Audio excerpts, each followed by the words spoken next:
Estamos próximos al 5 de mayo y es un pretexto perfecto para tomarse unos tequilas y unas cervezas. ¿De dónde nace esta festividad? Síganme que yo se los voy a contar todo.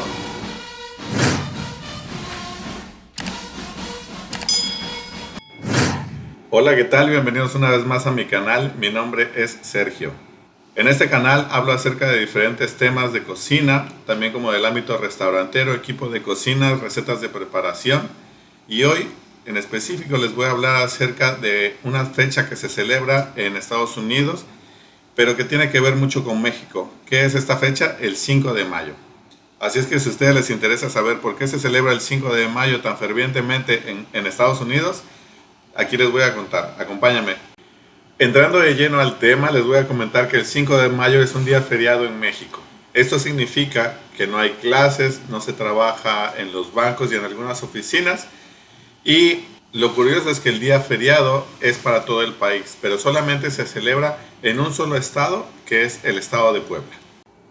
En cambio, aquí en Estados Unidos, el 5 de mayo, caiga entre semana, fin de semana, se celebra en todo Estados Unidos y se hace una fiesta mexicana.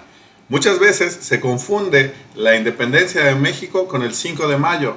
Para aquellos americanos o para aquellas personas que no conocen la historia de México, ellos piensan que celebramos nuestra independencia, cuando nuestra independencia, o sea, la independencia de México, es el 15 de septiembre, e inicia con el grito de Dolores, que fue dado por el cura Hidalgo y es el inicio de la independencia de México. Ahora, seas o no seas mexicano en Estados Unidos, el 5 de mayo se celebra en grande. Hay lugares que hasta dan el grito de independencia, ondean las banderas, cohetes, piñatas, y por supuesto tequila por todos lados.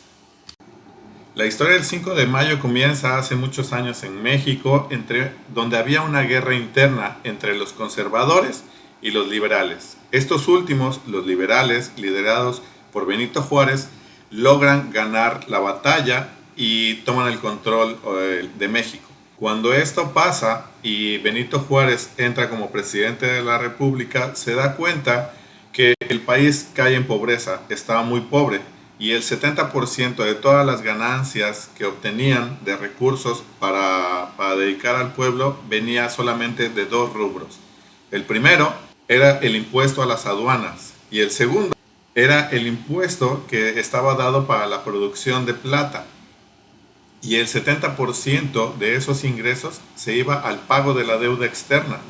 Ahora, ¿quiénes eran los dueños de la deuda externa de México? Tres países: Inglaterra, España y Francia. México le debía mucha cantidad de dinero, que en ese entonces venían siendo 2 millones de pesos. Le debía 2 millones de pesos a esos tres países. Y cuando Benito Juárez toma el poder, decide cancelar los pagos y dice: no vamos a pagar la deuda externa hasta que el país esté en orden. Eso por supuesto no le gustó a los tres países y decidieron declararle la guerra a México a costa de que les pagara la deuda que tenía con ellos. Cuando Benito Juárez se dio cuenta de esto, los barcos ya habían llegado al puerto de Veracruz y decide mandar a una persona a negociar con estas tres potencias. Llegaron a un acuerdo, lo que es Inglaterra y España, los cuales retiraron su ejército de las costas de Veracruz. Pero Francia no aceptó los términos. Los términos eran que las deudas se le iba a pagar poco a poco en lo que el país se iba recuperando. Los otros dos países estuvieron de acuerdo, pero Francia, viendo la posición que tenía México en cuestión de territorio y que el país del norte era Estados Unidos, lo cual era una buena posición estratégica como un imperio, decidió seguir con el ataque y entonces empezó la invasión por parte del puerto de Veracruz. Ya una vez que el ejército francés desembarca en Veracruz, su siguiente objetivo es atacar la capital del país. Entonces se van a dirigir a la Ciudad de México, donde están concentrados los poderes. El presidente Juárez sabía que esto iba a pasar, así es que le encargó a su coronel de guerra en ese entonces, Ignacio Zaragoza, que se movilizara a la ciudad de Puebla. Puebla es un punto intermedio entre Veracruz y la Ciudad de México. Sabían que tenían que pasar por ahí y iban a estar listos para esperarlos y defender la ciudad. En este punto tenemos que recordar que en esos años Francia tenía el ejército más poderoso del mundo. y había 6,000 soldados bien entrenados con uniformes, con armamentos, que se dirigían a la capital o a la Ciudad de México para tomar el poder del país. Y para ir acortando un poco la historia, el ejército francés empieza en Veracruz, pasa por Camarón de Tejeda, Soledad de Doblado, Córdoba, Orizaba, va ganando batallas y va agarrando fuerza. Obviamente lo más importante en las guerras es la confianza que los soldados tienen a la hora de luchar. México en ese entonces estaba dividido todavía, era muy pronto para haber terminado las disputas que tenían entre los liberales y los conservadores. Así es que no había un ejército bien definido, no había un ejército entrenado. Con lo que estaba defendiendo Agustín de Iturbide era con un número pequeño de soldados, y aparte de la zona de Zacapuaxtla, unos indígenas que con lo que estaban armados eran con machetes. Eran fieros, eran buenos para el machete, pero imagínense combatir pistolas con machetes. Llegado a este punto, el 5 de mayo de 1862, decide acortar camino y llegar por el fuerte de Loreto y Guadalupe, que está ubicado en la ciudad de Puebla. Aquí es donde se empieza a dar la batalla entre el ejército francés, que ya les había comentado que era el más fuerte o el más poderoso de ese año o de ese momento, contra el ejército mexicano, que era un ejército que venía de una guerra interna donde estaban divididos los poderes y que aparte tenían el apoyo de unos indígenas. Se empieza a dar la batalla, se empieza a dar una batalla férrea, fuerte, dura, y los franceses, que estaban acostumbrados a lo que era la pelea cuerpo a cuerpo, vienen con sus bayonetas y sus armas largas. De repente como que se empiezan a desconcertar porque ven que vienen los indígenas y vienen armados con machetes. Ellos esperaban que fuera un ejército bien organizado, bien armado, pero los indígenas, entre su fuerza y su valentía, con los gritos, con los machetes, empiezan a hacer una batalla bastante sangrienta, lo que ahuyenta por un momento al ejército francés.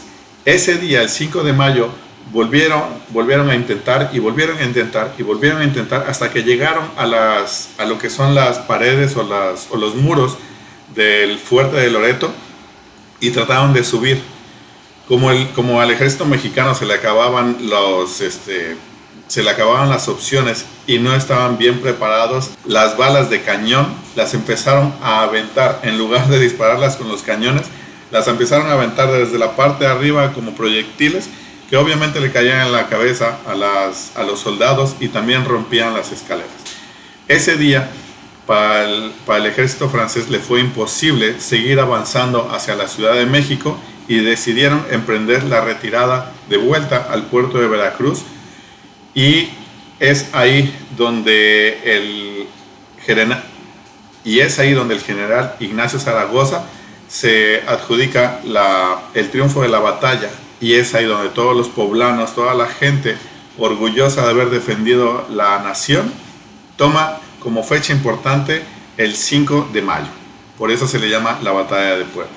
La gente de Puebla, a partir de esa fecha, se siente muy orgullosa de ser parte de la historia y de haber defendido el país. Y es por eso que todos los años, a diferencia de en toda la República Mexicana, se hace una representación de lo que es la batalla del 5 de mayo entre el ejército francés y el ejército mexicano. Esta representación es tan importante que asisten los comandantes de las Fuerzas Armadas, del Ejército, de la Marina, hasta el presidente de la República va a mostrar los respetos a la ciudad de Puebla por el heroísmo que mostraron los poblanos a la hora de defender el país. ¿Y cómo se hace famosa la festividad en Estados Unidos entonces, si el 5 de mayo se libró en Puebla y no en Estados Unidos? Bueno, esa historia es acerca de migración. En el siglo XIX, mucha gente de Puebla empezó a emigrar al norte, con decirles que en Nueva York existen como 4 millones de personas que son originarias de la ciudad de Puebla. Entonces ellos trajeron sus raíces y trajeron sus tradiciones, y entre esas tradiciones estaba la festividad del 5 de mayo. ¿Qué es lo que empieza a pasar? Que los que no conocen la historia, o conforme van pasando los años, se van contando de boca en boca, y la gente asume que es una festividad, una fiesta mexicana generalizada. Muchos, como ya les comenté al principio, la confunden con la independencia de México, aunque la independencia de México se dio en otra fecha, en otros años más tarde. Y es así como llegamos a la parte final de este video. Espero les haya gustado mi brevario histórico, un poco acerca de lo que es la historia o las fiestas nacionales, y también que en este caso ya se están haciendo transnacionales aquí en Estados Unidos. Los invito a que se suscriban, le den like, y si les está gustando el contenido que estoy haciendo, no olviden dejarme sus comentarios allá abajo. Estoy a sus órdenes. Síganme para más videos.